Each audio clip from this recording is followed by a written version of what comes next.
एक बार भगवान बुद्ध जेतवन विहार में रह रहे थे। भिक्षु चक्षुपाल भगवान से मिलने के लिए आए थे। उनके आगमन के साथ उनकी दिनचर्या, व्यवहार और गुणों की चर्चा भी हुई।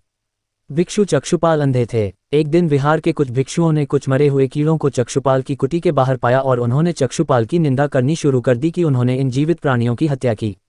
भगवान बुद्ध ने निंदा कर रहे उन भिक्षुओं को बुलाया और पूछा कि क्या तुमने भिक्षु को कीड़े मारते हुए देखा है? उन्होंने उत्तर दिया नहीं। इस पर भगवान बुद्ध ने उन साधकों से कहा कि जैसे तुमने उन्हें कीड़ों को मारते हुए नहीं देखा, वैसे ही चक्षुपाल ने भी उन्हें मरते हुए नहीं देखा और उन्होंने कीड़ों को जानबूझकर नहीं मारा है, इसलिए उनकी भर्त्सना करना उचित नहीं है। भिक्षुओं ने इसके बाद पूछा कि चक्षुपाल अंधे क्यों हैं? उन्होंने इस जन्म में अथवा पिछले जन्म में क्या पाप किए? भगवान बुद्ध ने चक्षुपाल के बारे में कहा कि वे पूर्व जन्म में एक चिकित्सक थे।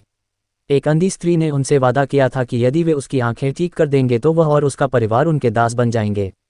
स्त्री की आंखें ठीक हो गईं, पर उसने दासी बनने के भय से यह मानने से इनकार कर दिया। चिकित्सक को तो पता था कि उस स्त्री की आंखें ठीक हो गई हैं। वह झूठ बोल रही है। उसे सबक सिखाने के लिए या बदला लेने के लिए चक्षुपाल ने दूसरी दवा दी। उस दवा से महिला फिर अंधी हो गई। वह कितना ही रोई पिटी, लेकिन चक्षुपाल जरा भी नहीं पसीजा। इस पाप के फलस्वरूप अगले जन्म में चिकित्सक को अंधा बनना पड़ा।